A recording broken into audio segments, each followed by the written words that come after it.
Vom Bootshafen Hauetli fahre ich zuerst nach Alpnachstad und dann auf die andere Seeseite. Bis zum Rotzloch geht die Route entlang steilem und bewaldetem Gelände. Am Ufer bei Stadtstad mache ich meine kurze Mittagsrast, bevor ich unter der breiten Brücke in den Vierwaldstättersee gelange.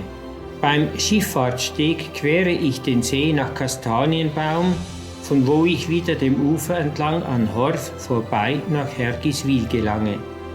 Dieser Streckenabschnitt bietet interessante Einblicke in die Kunstbauten mit Straße, Zug und Autobahn. Danach kehre ich in den Alpnachersee zurück. Nur noch wenige Kilometer sind es, um meine Runde abzuschließen.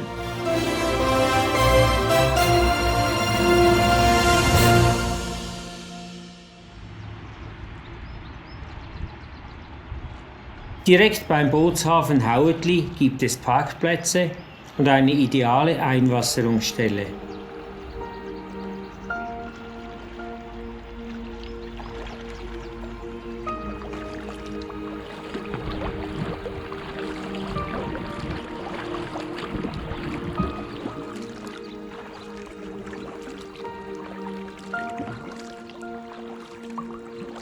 Vorbei geht es an den Häusern von Niederstad und danach entlang der Straße nach Alpnachstad.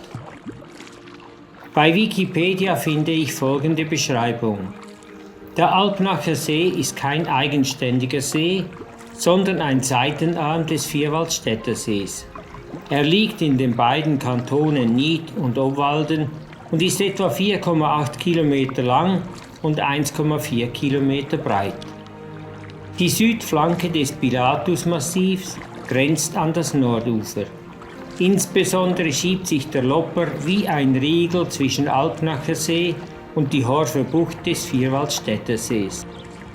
Das Südostufer steigt zumeist steil an zum Murterschwanderberg.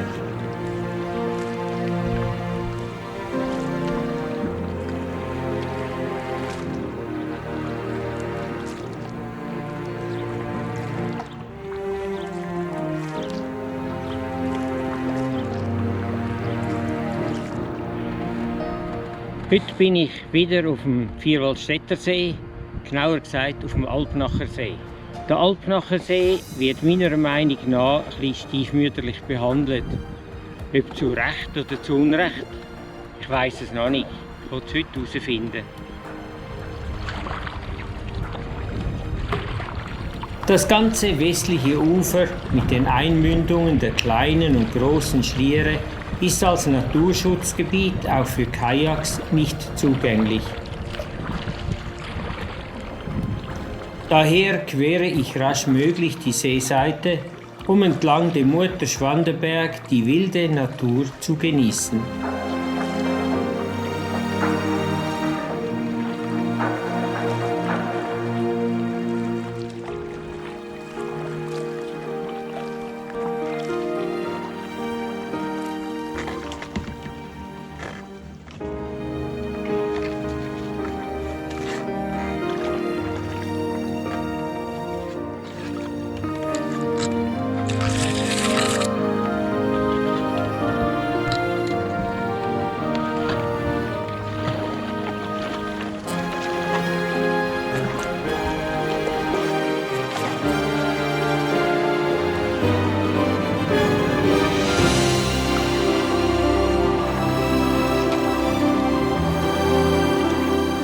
Das Rotzloch ist in erster Linie ein Industriestandort, wo unter anderem auch ein bekannter Steinbruch liegt.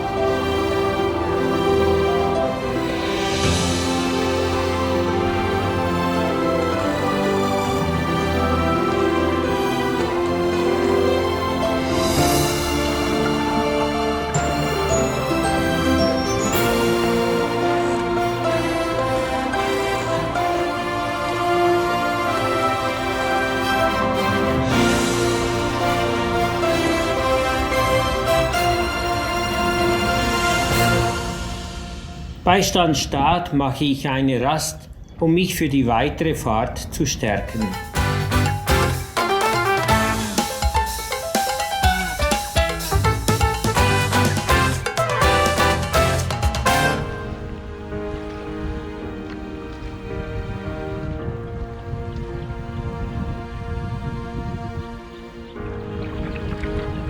Hier am östlichen Ufer endet der Alpnachersee.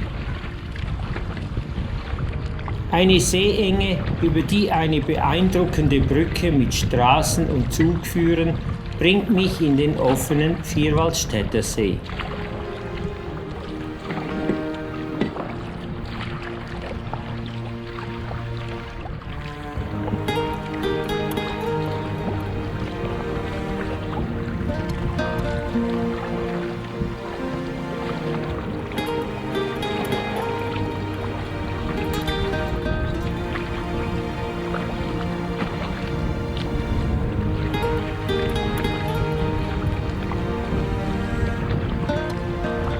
Bei der Schiffsanlegestelle von Stanstadt beginne ich mit der ruhigen, ca. 2,5 Kilometer langen Überfahrt nach Kastanienbaum.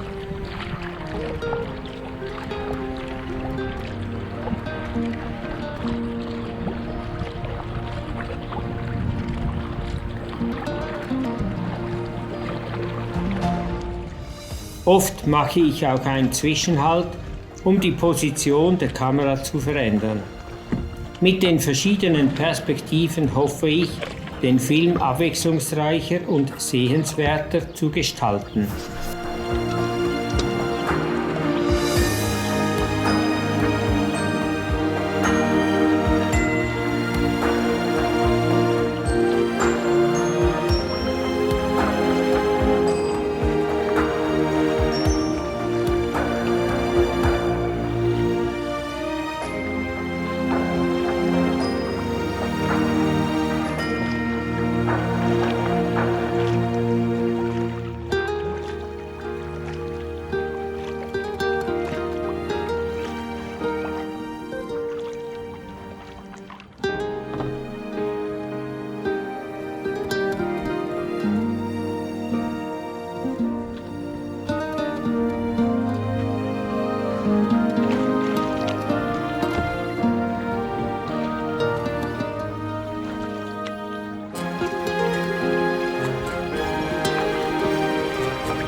Horw liegt eigentlich direkt am See, doch auch hier trennt ein Naturschutzgebiet die Sicht auf die Häuser.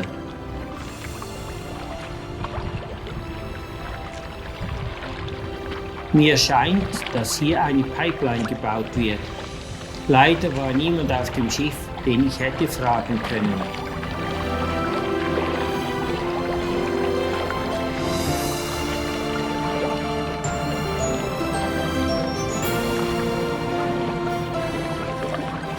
Mit diesen großen Schiffen auf dem Vierwaldstättersee werden sie Nauen genannt, werden Sand, Kies und Steine über den See befördert, danach hier sortiert und per Bahn und Lastwagen zu den Baustellen transportiert.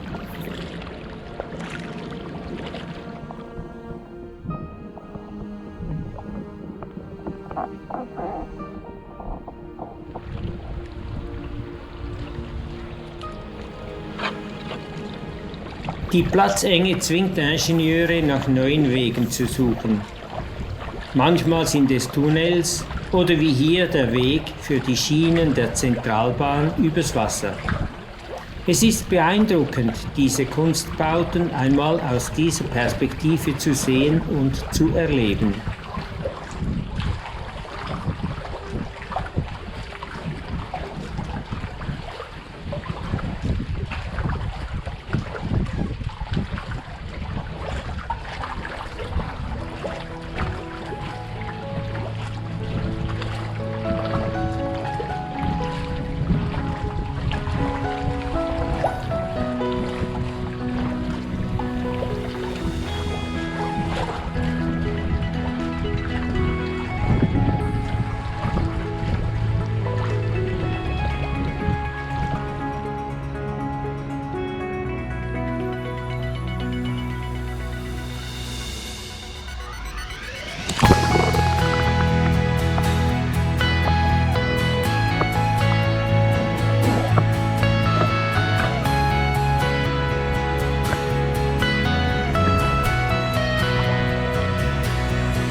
Hergiswil ist bekannt durch seine schöne Lage mit Blick auf den See und die umliegenden Berge.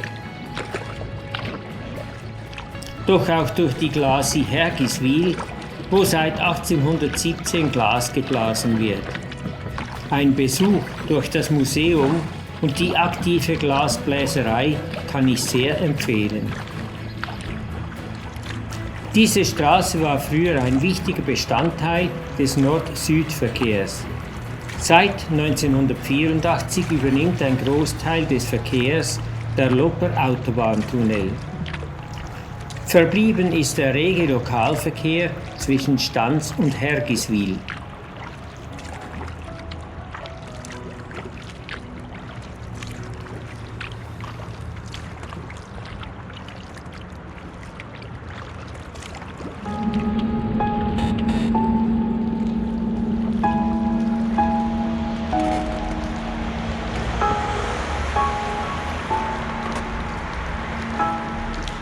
Obwohl absolut ungefährlich, braucht es doch etwas Überwindung, unter diese Kunstbauten zu fahren. Allein schon für dieses Erlebnis lohnte sich meine heutige Tour. Bisher bin ich noch auf keinem See einer ähnlichen Stelle begegnet.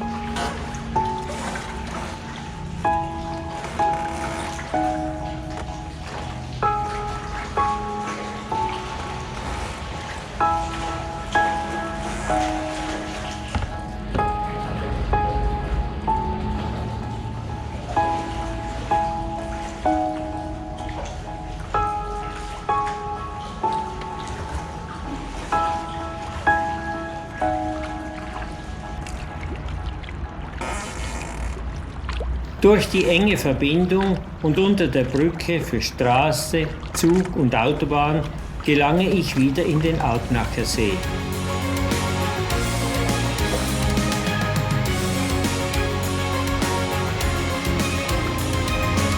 Es ist der am wenigsten attraktive Teil der ganzen Route, doch der einzige Weg, der mich meinem heutigen Ziel näher bringt.